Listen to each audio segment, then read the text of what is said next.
नमस्कार, आर्य न्यूज देख रहे हैं आप। मैं हूं आपके साथ पल्लवी सिंह। राजस्थान बुलेटिन की शुरुआत करेंगे बड़ी खबरों के साथ। बता दें आपको कि राजस्थान के मुख्यमंत्री और कांग्रेस के वरिष्ठ नेता अशोक गहलोत का 2 दिवसीय गुजरात दौरा बुधवार से शुरू हो चुका है और वडोदरा में सीएम अशोक गहलोत ने कहा कि अब मैं गुजरात आ गया हूं और अब हमारा अभियान चल रहा है। पिछली बार भी जोरदार टक्कर हुई थी और इस बार भी हम कोई कमी नहीं छोड़ेंगे। गुजरात मॉडल की बात करने वाले पीएम बन गए हैं और अब जनता के सामने क्या आया है। गुजरात मॉडल खोखला था। आपको बता दें कि इसे सिर्फ माहौल बनाकर अच्छा दिखाया गया और सीएम गहलोत ने यह आरोप लगा दिया है। साथ ही साथ इस दौरे के दौरान सीएम अशोक गहलोत ने कहा कि गुजरात में लोग परेशान हैं, खाली प्रबंधन हो रहा है। मीटिंग के सिलसिले में उड़ान भरने की अनुमति नहीं दी गई। 4 घंटे तक एयरपोर्ट पर बैठे रहे सीएम और सूरत में आईएनएस लैंडिंग मशीन को ये कहकर अनुमति नहीं दी गई कि ये खराब है, जांच होगी तो असली वजह सामने आएगी। गुजरात में कोई भी लड़ने आ सकता है और गुजरात में मुख्य मुकाबला बीजेपी और कांग्रेस के बीच होगा। गुजरात में कांग्रेस मजबूत होगी और साथ ही सीएम गहलोत ने कहा कि मैं यहां जीत की रणनीति बनाने के लिए आया हूं।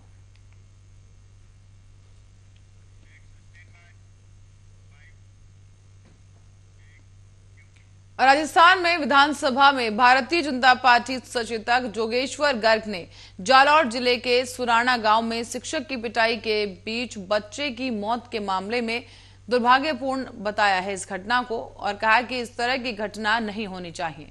जोगेश्वर गर्ग ने कहा कि इस मामले में जिस तरह से छुआछूत की बात कहकर उनके विधानसभा क्षेत्र को बदनाम किया गया है, उसे लेकर वो काफी दुखी हैं। इस मामले में आरोपी को गिरफ्तार कर लिया गया है और आरोपी ने स्वीकार भी कर लिया है। अब जालौर के एमएलए ने कहा कि इस मामले में किसी तरह की राजनीति नहीं होनी चाहिए। प्रशासन और पुलिस मामले की जांच कर रही है। पहले स्पष्ट होने देना चाहिए कि यह मामला पानी पीने को लेकर हुआ है या नहीं। साथ ही साथ उन्होंने निवेदन किया है कि इस पूरे मामले में उत्तेजित होने और आक्रामक बयानबाजी करने से पहले इसके सच की जांच कर लेनी चाहिए। इस घटनाक्रम से जुड़ा एक ऑडियो रविवार को भी वायरल हुआ, जिसमें आरोपी और मृतक बालक के पिता की बात हुई है। इसमें मारपीट को स्वीकार करते हुए आरोपी ने कहा है कि वो उपचार का सारा खर्च देने के लिए तैयार है।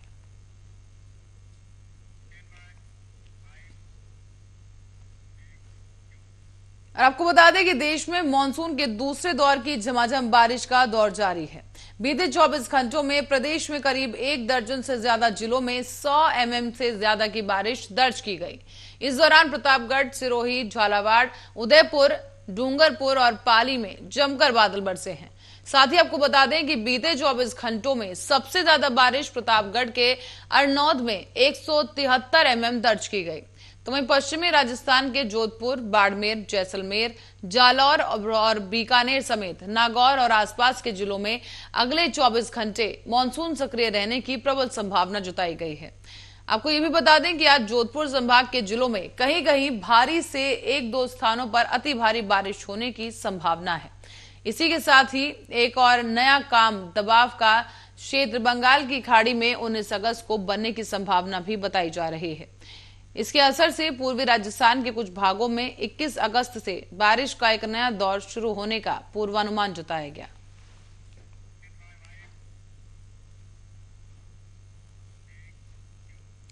बुलेटिन में आगे बढ़ेंगे अगली खबर की ओर। राजस्थान में एक दलित छात्र की पिटाई के बाद मौत का मामला अभी शांत भी नहीं हुआ था कि इस बीच चूरू जिले से अब एक दलित लड़की को बंधक बनाकर उसके साथ यौन उत्पीड़न का मामला सामने आया है। इस मामले में केस दर्ज किए जाने के बाद अब पुलिस आरोपी की तलाश में जुट चुकी है। बताया यह जा रहा है कि 14 साल की नाबालिग बच्ची बीते 10 अगस्त को अपने घर से लापता हुई थी। बच्ची के गायब होने की शिकायत परिजनों ने पुलिस से की और इसी के बाद पुलिस ने इस मामले को दर्ज कर अपनी जांच पड़ताल शुरू की।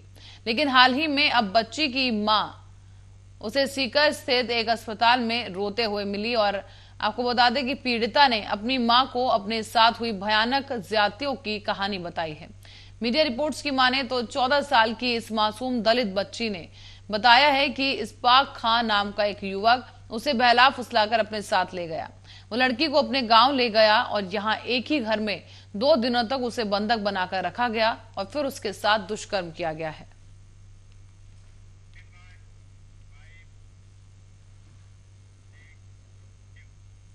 तो वहीं जालौर में दलित छात्र की मौत को लेकर अब राजस्थान में सियासत चरम पर पहुंच चुकी है। न सिर्फ भारतीय जनता पार्टी और बहुजन समाज पार्टी, लेकिन विपक्षी दलों ने राजस्थान सरकार को घेरना भी शुरू कर दिया है। बता दें आपको कि बल्कि कांग्रेस सरकार में अंदरूनी कलह की भी खबरें अब सामने आ रही हैं। एक तरफ दलितों पर अत्याचार रोकने का नाम नहीं ले रहा, और आपको बता दें कि दलितों पर अत्याचार रोकने के तमाम जो हथकंडे सरकार अपना रही है वो नाकाम साबित हो रहे हैं। और आपको ये भी बता दें कि आरोप लगाकर कांग्रेस के विधायक पानाचंद मेघवाल ने इस्तीफा दे दिया है। तो वहीं पूर्व उप मुख्यमंत्री सचिन पायलट ने पीड़ित परिवार के घर पहुंचकर मुख्यमंत्री को नसीहत दे डाली। उन्होंने न सिर्फ पुलिस पर सवाल उठाया, बल्कि ये भी कहा कि गहलोत की उस दलील को खारिज कर दिया कि दूसरे राज्यों में भी आपराधिक घटनाएं होती हैं। पायलट और गहलोत के बीच एक बार फिर से आरोप प्रत्यारोप का सिलसिला शुरू हो चुका है, और इस आरोप प्रत्यारोप से भाजपा को भी मौका मिल गया है। भाजपा ने गहलोत को निशाना बनाना शुरू किया, और दूसरी तरफ पायलट को सहलाने का कोई मौका नहीं छोड़ रहे बीजेपी। आपको ये भी बता दें कि राजनीतिक जानकारों की माने तो जिस तरह पहले कन्हैया लाल और अब दलित छात्र इंद्र की मौत को लेकर गहलोत सरकार पर सवाल उठे हैं, उसने सब्र करके बैठे पायलट को फ्रंट फुट पर ला दिया है। तो वहीं चुनाव से पहले भाजपा को भी एक अहम मुद्दा मिल गया है।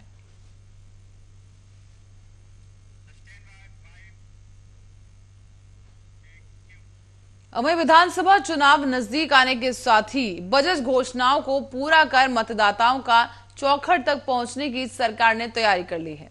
गहलोत सरकार ने प्रदेश में चुनाव आचार संहिता लगने से पहले ही बजट में प्रस्तावित मुफ्त स्मार्टफोन देने के वादे को पूरा करने की दिशा में कदम उठा दिया। पिछले ही कुछ दिनों में कुछ राज्यों के चुनावों में महिलाओं के मतदान के बढ़ते प्रतिशत और उनके मतदान से चुनाव परिणामों में निर्णायक बदलाव को देखते हुए मुख्यमंत्री गहलोत के नेतृत्व में चल रही प्रदेश की कांग्रेस सरकार अब प्रदेश की 1.35 करोड़ महिलाओं को सशक्त बनाकर मौका चूकना नहीं चाहती। राजस्थान की 1.35 करोड़ महिलाओं को गहलोत सरकार 12,000 करोड़ के स्मार्टफोन बांटकर सियासत चमकाएगी। बताया जा रहा है कि मोबाइल के जरिए राज्य सरकार योजनाओं को प्रचार करेगी, और यहां तक कि मोबाइल कनेक्शन देकर सरकार चुनावों से करोड़ों परिवारों तक अपनी पकड़ बनाएगी। इसी क्रम में मुख्यमंत्री अशोक गहलोत की सरकार अपने चुनावी साल में लोगों को स्मार्टफोन का तोहफा देगी, और बजट भाषण में की गई घोषणा के तहत प्रदेश में करीब 1 करोड़ से अधिक परिवारों को ये स्मार्टफोन दिए जाएंगे। इन फोन में लोगों को 3 साल तक इंटरनेट के अलावा वॉइस कॉल और एसएमएस की भी सुविधा दी जाएगी।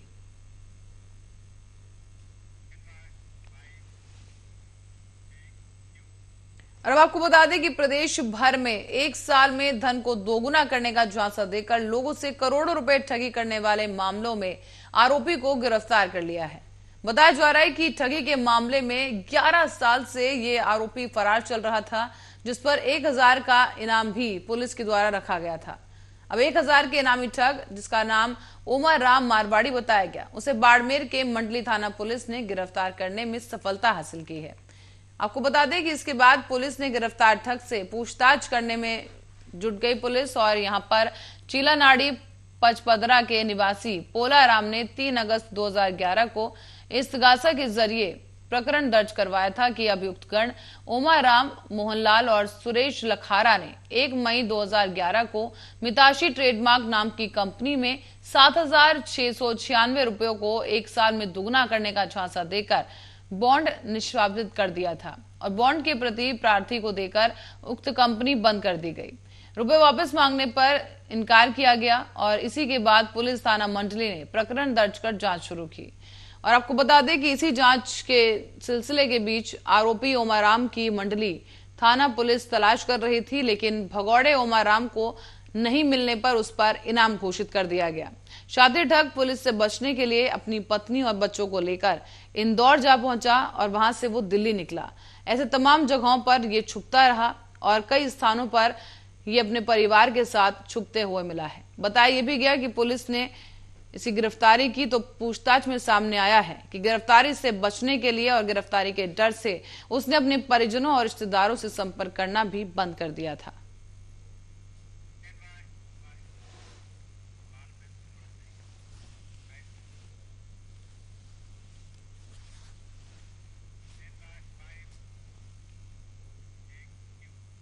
और राजस्थान में कानून व्यवस्था पर लगातार सवाल उठाए जा रहे हैं।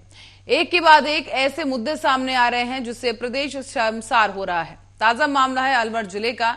यहां पर जिले के गोविंदगढ़ थाना क्षेत्र के रामाबास गांव में मॉब लिंचिंग का मामला सामने आया।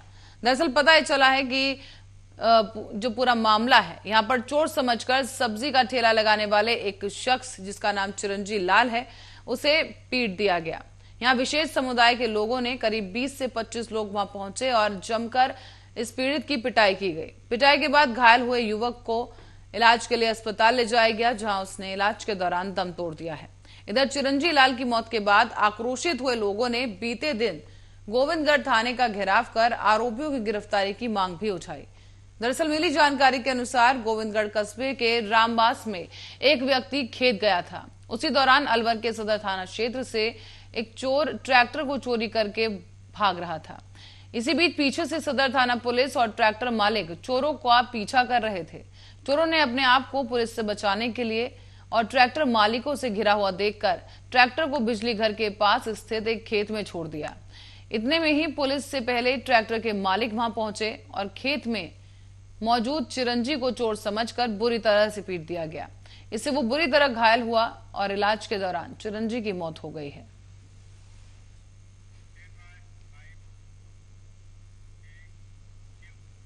खबर राजस्थान के टोंक जिले से है, जहां पर सोप थाना पुलिस और जिला डीएसटी टीम ने संयुक्त कार्रवाई करते हुए सार्वजनिक स्थान पर जुआ खेलते हुए 9 व्यक्तियों को और सट्टे की खाईवाली करते हुए 2 व्यक्तियों समेत कुल 11 लोगों को गिरफ्तार किया है।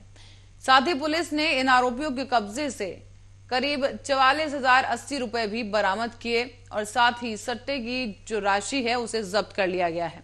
सौंप थाना प्रभारी नरेंद्र सिंह राजावत उप निरीक्षक ने ये बताया है कि मनीष त्रिपाठी जिला पुलिस अधीक्षक टोंक और सुभाष चंद्र मिश्रा अतिरिक्त पुलिस अधीक्षक टोंक के आदेश अनुसार शकील अहमद खान पुलिस उप अधीक्षक व्रत उनियारा के सुपरविजन में थानाधिकारी और उप निरीक्षक मय जप्ता के द्वारा ये मुखबिर की सूचना पर यह कार्रवाई की गई है, जहां पुलिस ने इन आरोपियों को धर दबोचा है। बता दें आपको कि पुलिस की टीम ने अलग अलग होकर इलाकों में इनकी तफ्तीश की। ढूंढा गया, जिसके बाद इतला पर पुरानी सब्जी मंडी की खाली जगह पर बने चबूतरे पर ये लोग जुआ खेलते हुए पकड़े गए हैं। आपको ये भी बता दें कि रुपए और पैसे का दाव लगाकर ये लोग जुआ खेलते हुए दिखे, जहां 9 लोगों को रंगे हाथों पकड़ लिया गया है।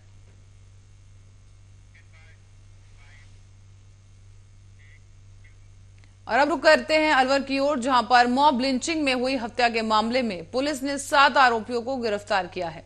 दरअसल गोविंदगढ़ के रामावास में करीब 15 से 20 लोगों ने चिरंजी लाल सैनी नाम के एक व्यक्ति पर लाठी और फरसी समेत डंडों से हमला कर दिया, जिसकी इलाज के दौरान जयपुर में मौत हो गई है। बताया जा रहा है कि अब इस मामले में सियासत भी गर्मा गई है। दरअसल भाजपा ने सरकार और स्थानीय जनप्रतिनिधियों पर तुष्टीकरण की राजनीति करने का आरोप लगाया। गोविंदगढ़ के रामबास कस्बे का यह मामला है, जब 14 अगस्त सुबह करीब 4:30 बजे चिरंजी लाल घर के पास शौच के लिए निकला था। तभी गाड़ियों में भरकर कुछ लोग आए और उस पर लाठी डंडों से हमला कर उसे अधमरा अवस्था में छोड़कर फरार हो गए। इस घटना के बाद परिजन घायल को अस्पताल लेकर पहुंचे, जहां उसे जयपुर रेफर किया गया और 15 अगस्त को इलाज के दौरान चिरंजी लाल की मौत हो गई।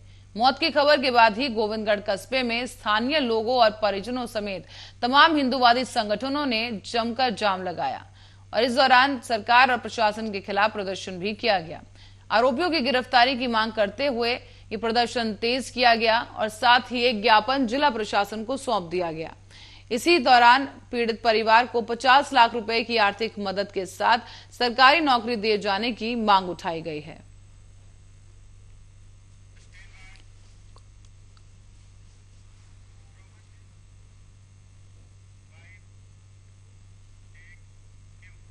और अब बढ़ते हैं अगली खबर की ओर, जो आपको बता दें कि ये जो खबर सामने आई है वो चंदौली से है। उत्तर प्रदेश के चंदौली में चाइल्ड पोर्नोग्राफी मामले में सीबीआई ने 2000 पन्नों की एक चार्जशीट दाखिल कर दी है। दरअसल जिला सत्र न्यायालय चंदौली में ये चार्जशीट दाखिल की गई है, जहां विशेष न्यायाधीश पॉक्सो कोर्ट चंदौली में 4 लोगों के खिलाफ चार्जशीट दर्ज की गई। 2 आरोपी चंदौली जिले के हैं, जबकि एक आरोपी बांदा जिले का और एक बिहार के पटना का रहने वाला बताया गया। दरअसल 2 सितंबर 2021 को सीबीआई को ये मामले की शिकायत मिली थी, जिस पर चार्जशीट बनाकर अब दाखिल कर दी गई है।